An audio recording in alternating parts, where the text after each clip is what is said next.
चलिए अब शुरू करते हैं सुपरफास्ट खबरों का सिलसिला। मुख्यमंत्री अशोक गहलोत ने एक इंटरव्यू के दौरान सचिन पायलट पर जोरदार निशाना साधा। सीएम गहलोत ने कहा कि सचिन ने गद्दारी की है, वो कभी सीएम नहीं बन सकते।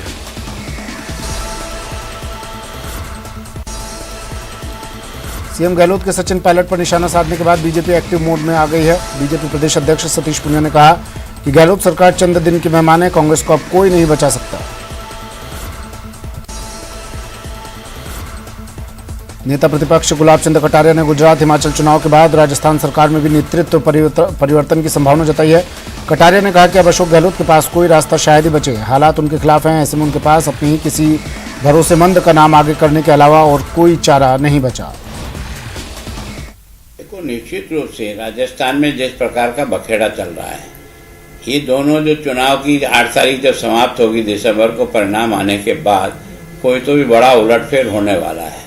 और उस उलटफेर में मैं सोचता हूं कि अशोक गहलोत जी कभी भी इस पद को छोड़ेंगे नहीं, और छोड़ेंगे तो सामान्यतः पायलट को कभी स्वीकार करेंगे नहीं, चाहे भले पार्टी टूटे या डूबे, वो इस सीमा तक भी जा सकते हैं। अब इसमें से एक रास्ता बीच का ये निकल सकता है कि अशोक गहलोत की चॉइस सीपी जोशी बन जाए और उनका काम चलता रहे, तो ये भी एक पैंतरा हो सकता है, जो इसकी संभावना हम लोग सोच रहे हैं। लेकिन अध्यक्ष जी को भी जो 82 लोगों ने त्यागपत्र दिया है, हमारी जो विधानसभा की प्रक्रिया नियम जो है उसमें यह है कि अगर कोई अपनी इच्छा भी जाहिर कर दे लिखित में या मौखिक में, तो स्पीकर को उसका त्यागपत्र स्वीकार करना पड़ता है। और यहाँ तो 82 लोगों ने एक लाइन में बिना किसी कारण और बिना किसी और प्रकार की जांच के सीधा ही अपना त्यागपत्र दिया है, तो वो त्यागपत्र बिल्कुल 100% स्वीकार योग्य है। और वो जब स्वीकार हो जाता है तो ये सरकार न रह सकती है और दोबारा चुनाव में जाने के अलावा कोई चारा राजस्थान में नहीं बचता है। जयपुर के करधनी इलाके में 15 दिन पहले हुए प्रॉपर्टी कारोबारी विजेंद्र सिंह हत्याकांड मामले में पुलिस को बड़ी कामयाबी हाथ लगी है। पुलिस ने मर्डर में शामिल गैंग के सरगना सहित 4 बदमाशों को गिरफ्तार कर लिया। दीपावली के पहले एक बियर बार में गैंग के सदस्य जितेंद्र सिंह का प्रॉपर्टी कारोबारी विजेंद्र सिंह से झगड़ा हुआ था। इसी रंजिश का बदला लेने के लिए विजेंद्र सिंह की हत्या की गई। दिन दहाड़े विजेंद्र सिंह की हत्या के बाद गैंग का सरगना हिमाचल प्रदेश भाग गया था। ये 9 नवंबर को एक घटनाक्रम हुआ जिसके अंदर जो विजेंद्र सिंह नाम का एक व्यक्ति है, उसके साथ काफ़ी बुरी तरीके से मारपीट की गई, जिसके बाद जब उसे अस्पताल में इलाज के लिए ले जाया गया तो उसने दम तोड़ दिया था। इस पूरे घटनाक्रम के अंदर शिवराज सिंह और उसके साथ के लड़कों के गैंग के नाम सामने आए थे। इसके ऊपर हमारी जो पूरी टीम है उसने काफ़ी मेहनत करी, अलग अलग टीम्स बनाई गई, हर टीम को टास्क दिया गया, हर टीम को एरियाज़ दिए गए और पर्सन्स दिए गए। टीम की काफ़ी मेहनत के बाद और काफ़ी सारे इनपुट्स के बाद और काफ़ी सारे टेक्निकल हर तरीके की टेक्निकल अवेलेबल रिसोर्सेज के यूज़ करने के बाद फाइनली हम लोगों को सफलता प्राप्त हुई है। और इस घटना में शामिल 4 अपराधियों को पुलिस ने डिटेन किया है। इन 4 अपराधियों के जो नाम हैं वो हैं दीपेंद्र सिंह उर्फ सागर, नागर सिंह उर्फ सोनू, दुर्गेश सिंह चंद्रावत और जितेंद्र सिंह हुल्डानी जी। अब इनको गिरफ्तार करके इनसे अग्रिम पूछताछ करके बाकी के लोगों के नाम में और भी क्लैरिटी लाई जाएगी और बाकी लोगों को गिरफ्तार किया। वीडियो भर्ती के अंतिम परिणाम को लेकर सैकड़ों छात्रों ने अधीनस्थ बोर्ड का घेराव किया और प्रतिनिधिमंडल ने चेयरमैन से वार्ता की। छात्रों ने चेतावनी दी कि अगले सप्ताह तक परिणाम जारी नहीं होता है तो अधीनस्थ बोर्ड पर हजारों छात्रों के साथ में धरना दिया जाएगा। अलवर जिला प्रशासन एवं पर्यटन विभाग के संयुक्त तत्वावधान में 4 दिवसीय मत्स्य उत्सव का आगाज जगन्नाथ मंदिर से शुरू हुआ। इस अवसर पर जगन्नाथ मंदिर में महाआरती की गई, जिसमें अलवर शहर के भक्तजन भी उपस्थित थे। इससे जिला प्रशासन का प्रयास है कि मत्स्य उत्सव को पूरा जिला पहचाने। इस दौरान जिला कलेक्टर, स्काउट गाइड, छात्र और श्रद्धालु उपस्थित रहे। 24 तारीख से 27 तारीख तक ये मत्स्य उत्सव जो चलेगा, उसकी शुभ शुरुआत आज इस पवित्र स्थान जगन्नाथ मंदिर जैसी हुई है। मुझे बड़ा अच्छा लग रहा है कि यहाँ शहरवासी, इसके अलावा हमारे सारे साथी अधिकारीगण, अलग अलग स्कूलों से भी बच्चे आए हैं, स्काउट गाइड के लोग आए हैं, बाहर हमारे पुलिस के साथी हैं। अच्छी व्यवस्थाओं के अंदर बहुत बढ़िया तरीके से प्रभु का वंदन हुआ है और ये इस कार्यक्रम के लिए बहुत अच्छी बात है कि हम ईश्वर के आशीर्वाद से कार्यक्रम शुरू कर रहे हैं। जैसा कि आपको ज्ञात है कि 24, 25, 26, 27 इन 4 दिनों में पहली बार यह कोशिश की है कि यह महोत्सव केवल ये ना हो कि शहर के लोगों का महोत्सव है। अजमेर की क्रिश्चियनगंज थाना पुलिस ने शातिर अंतर्राज्य हाई प्रोफाइल कार चोर गिरोह को प्रोडक्शन वारंट के जरिए गिरफ्तार कर उनके कब्जे से चोरी की 5 क्रेटा कार और बरामद की है। इस गिरोह को पिछले दिनों आदर्श नगर थाना पुलिस ने पकड़ा था और गिरोह ने 100 से ज्यादा वारदातें करना कबूला था, जिसमें से अकेले अजमेर की 36 वारदातें शामिल हैं। गिरोह में शामिल आरोपी हाई प्रोफाइल तरीके से कार के लॉक को सॉफ्टवेयर की मदद से तोड़ते और फिर उन्हें मादक पदार्थ तस्करों को बेच दिया करते थे। वारदातें इन्होंने जो कबूल करी, करीब 36 वारदातें कबूल करी हैं। मोस्टली जोधपुर, दौसा, भीलवाड़ा, सवाई माधोपुर जिले, ये इनके टारगेट रहे थे। करीब इन 36 वारदातों से इन्होंने करीब 100 के आसपास वाहनों का के बारे में बताया है कि ये वाहन हैं जो हम किसी न किसी तरीके से चोरी कर चुके हैं। इसमें से कुछ एक वाहन है जो अभी काफ़ी प्रकरणों में ऑलरेडी NDPS के प्रकरणों में 13 वाहन है जो अन्य थानों पर भी जब्त है। उदयपुर में आयकर विभाग के छापे की कार्रवाई दूसरे दिन भी जारी रही। छापे की कार्रवाई के दूसरे दिन बड़े पैमाने पर आयकर चोरी से काली कमाई से जुड़े दस्तावेज जब्त किए गए। रियल एस्टेट कारोबारी और ऑटो फाइनेंस कारोबार से जुड़े अंकुर ग्रुप और एक्मे ग्रुप के ठिकानों से अभी तक 1 करोड़ रुपए से ज्यादा कैश पकड़ा गया है। उदयपुर में 35 ठिकानों के साथ साथ मुंबई में 2 प्रतिष्ठानों पर भी छापे की कार्रवाई की जा रही है, जिसमें 8 से 10 किलो सोने के बेशकीमती जेवरात भी मिले हैं। वहीं 17 से ज्यादा घोषित लॉकर्स भी मिले हैं। छापे की इस कार्रवाई में बड़े पैमाने पर निवेश संबंधी दस्तावेज जब्त किए गए।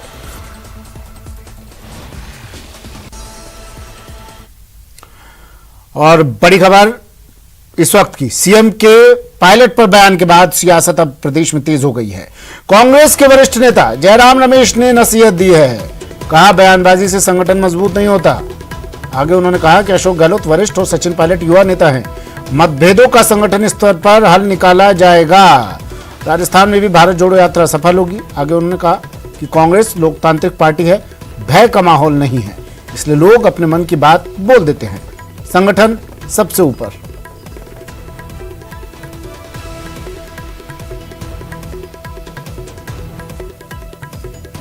प्रयासों के बाद भी संगठन का एक बड़ा कार्यक्रम है, देश भर में चल रहा है, लेकिन कांग्रेस के अंदर आपसी फूट बार बार क्यों दिखाई देती है? अशोक गहलोत जी का जो स्टेटमेंट सामने है, लोकतांत्रिक पार्टी है, अलग अलग विचार के लोग हैं, पर हम कांग्रेस पार्टी के सदस्य हैं।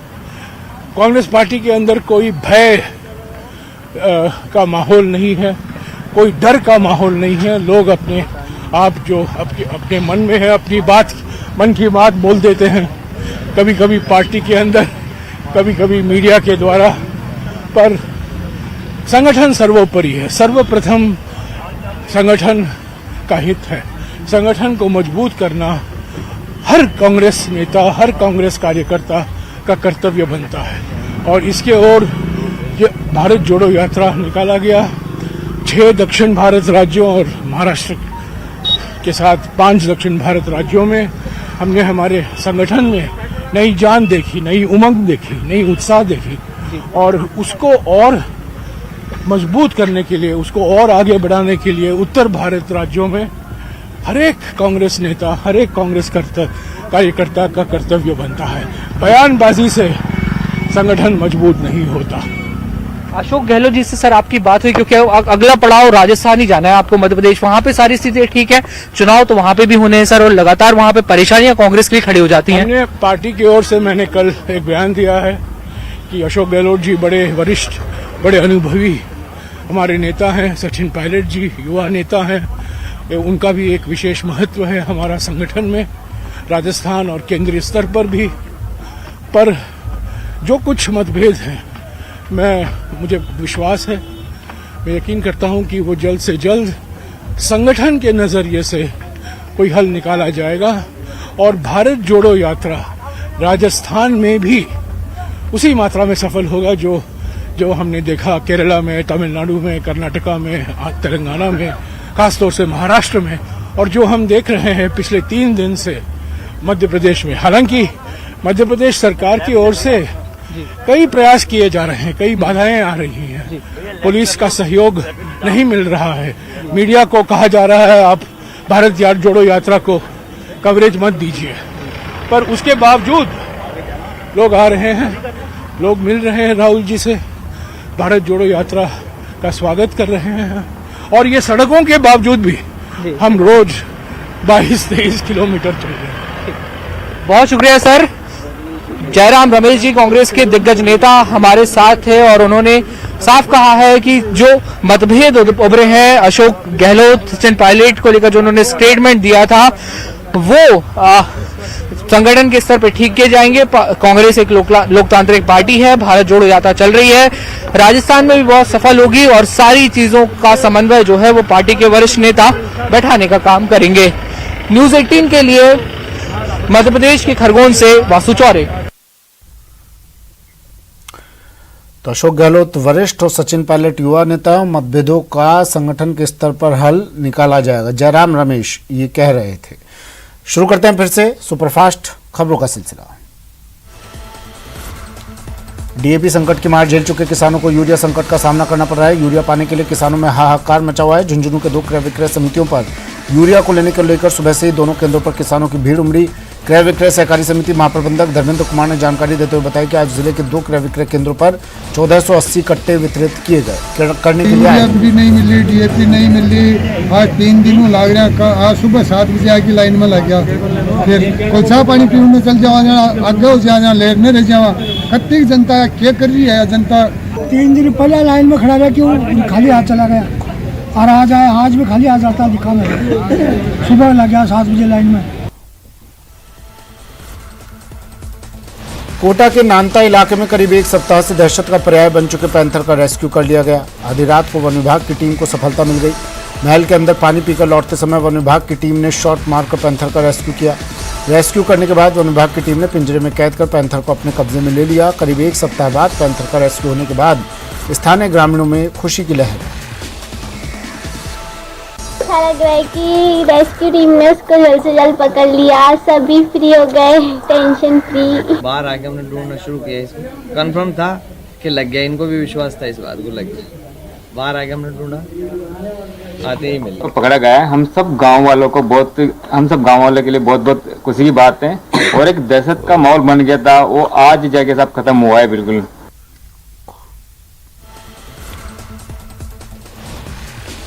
कोटा के एमबीएस अस्पताल में रेजिडेंट डॉक्टर्स और मरीज के परिजनों के बीच तकरार के बाद जबरदस्त हंगामा देखने को मिला। दरअसल महिला की मौत के बाद परिजनों ने अस्पताल में जमकर हंगामा किया, साथ ही डॉक्टर पर लापरवाही करने का भी आरोप लगाया। इस दौरान परिजनों ने अस्पताल में जोरदार तोड़फोड़ की। नाराज परिजनों ने हंगामे के दौरान डॉक्टर की टेबल पर रखी दवाइयां भी फैला दी और वार्ड की खिड़कियों में तोड़फोड़ की।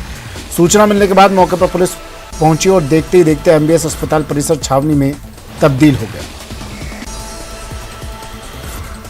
भरतपुर की पुष्प वाटिका कॉलोनी में एक पुलिसकर्मी ने बाथरूम में जाकर चाकू से अपना गला काट लिया, जिसके बाद परिजनों ने उसे गंभीर हालत में आरबीएम अस्पताल में भर्ती करवाया, जहां से गंभीर हालत में उसे जयपुर रेफर किया गया, लेकिन रास्ते में ही उसने दम तोड़ दिया। गए बाथरूम करने और वहाँ पे चाकू ले गए और चाकू से गला काट दिया। हमें नहीं पता था इनके पास चाकू, ये बाथरूम करने आए थे, बस इतना पता है। नहीं, कल ही बता रहे हैं उनको पुलिस लेके आई थी, कल भी ऐसा मामला होता क्या मामला? कल पुलिस लेके आई थी, मथुरा पुलिस लेके आई थी। उन्होंने यहाँ की पुलिस को दिए थे, फिर उन्होंने बोला कि आप ले जाओगे। ठीक है, ये ठीक हो जाएंगे, ले जाएंगे। इन्होंने सुबह से 5 बजे से सर रात बैठी रही हूँ मैं इनके। जोधपुर शहर के प्रतापनगर स्थित देवी रोड चांदना भाकर में निगम के मकान सीज किए जाने की कार्रवाई को लेकर हंगामा हो गया। दरअसल नगर निगम दक्षिण के अधिकारी एक मकान को सीज करने पहुंचे।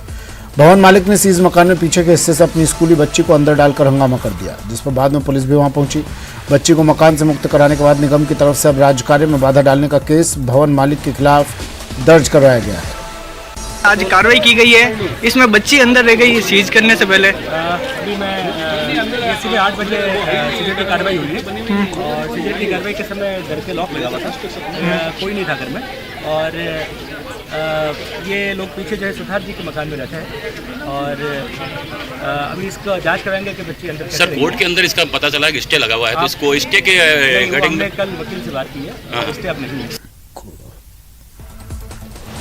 दौसा जिले की कोलवा थाना पुलिस ने बड़ी कार्रवाई करते हुए रेप के आरोपी को 27 घंटे में ही गिरफ्तार करने में सफलता हासिल की। दरअसल कोलवा थाने में 22 नवंबर को एक 25 वर्षीय महिला ने रेप का मुकदमा दर्ज करवाया था, जिसमें भावंता गांव के रहने वाले सुभाष चंद्र बैरवा द्वारा बाइक से आया और उसने पीड़िता के साथ दुष्कर्म किया। इसके बाद आरोपी पीड़िता को बाइक पर बैठाकर दौसा ले गया, जहां छोड़कर फरार हो गया। पुलिस ने पूरे मामले में मुकदमा दर्ज करने के बाद पीड़िता का मेडिकल करवाया और न्यायालय में सीआरपीसी की धारा 164 के तहत बयान दर्ज करवाया। श्रीगंगानगर के पदमपुर नगर पालिका के वार्ड नंबर 21 में पार्षद पद के लिए होने जा रहे चुनाव को राज्य निर्वाचन आयोग द्वारा स्थगित किए जाने के बाद भाजपा कार्यकर्ता ने स्थानीय विधायक और राज्य सरकार पर सत्ता का दुरुपयोग और प्रशासनिक मशीनरी पर अनावश्यक दबाव बनाकर चुनाव स्थगित कराने के आरोप लगाए। देखिए, इलेक्शन कमीशन ऑटोनमस बॉडी है, लेकिन इलेक्शन कमीशन की नियुक्ति सरकार द्वारा होती है और इसलिए कहीं ना कहीं ऐसा महसूस हो रहा है कि ये सरकार के दबाव के अंदर निर्णय हुआ है।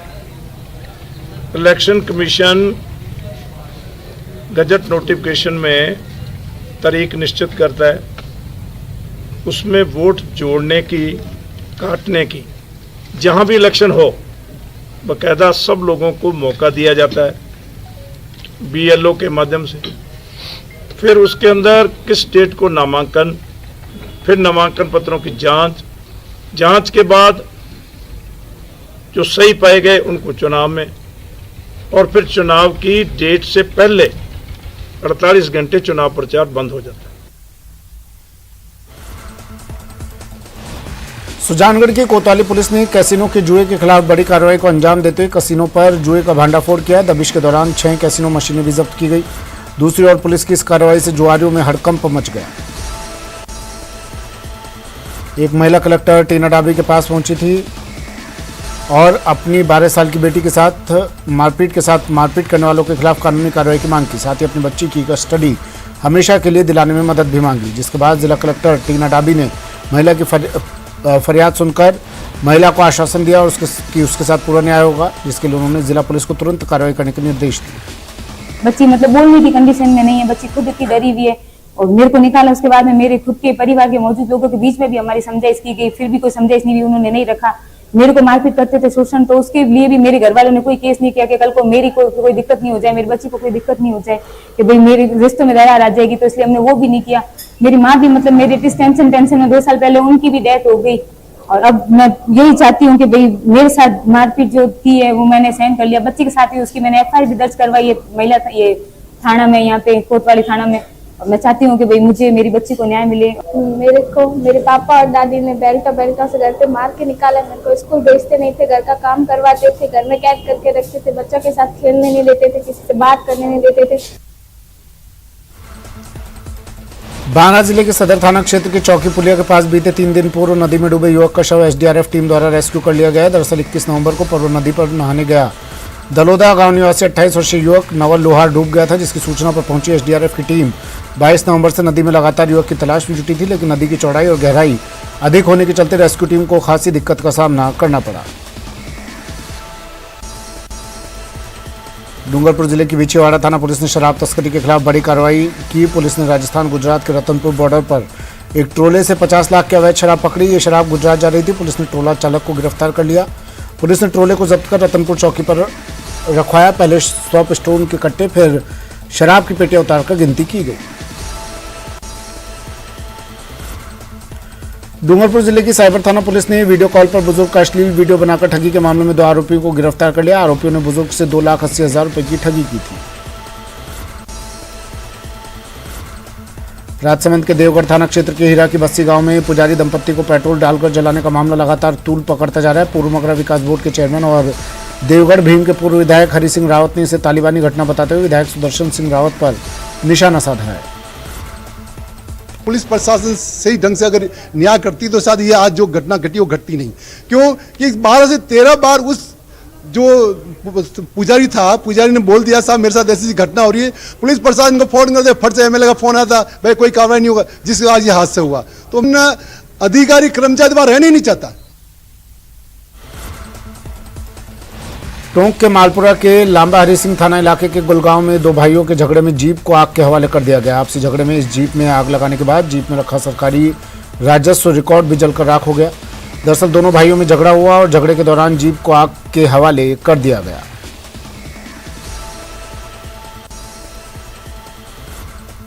बीकानेर से अखिल राजस्थान बाबू एकता मंच से जुड़े मंत्रालय कर्मचारियों ने ग्रेड पे 3600 की मांग को लेकर फिर से बीकानेर से जयपुर तक पैदल मार्च की शुरुआत कर दी है।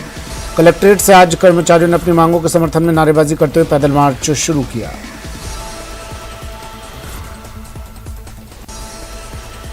सीकर जिले के दादिया थाना अंतर्गत तारपुरा गांव में एक बुजुर्ग पति पत्नी पारिवारिक जमीनी विवाद को लेकर पानी की टंकी पर चढ़ गए। बुजुर्ग दंपत्ति के पानी की टंकी पर चढ़ने की सूचना पर प्रशासनिक अधिकारी, दादिया थाना पुलिस और सिविल डिफेंस की टीम भी मौके पर पहुंचे और बुजुर्ग दंपत्ति के पानी की टंकी पर चढ़ने की सूचना पर आसपास के ग्रामीण भी मौके पर जमा हो गए।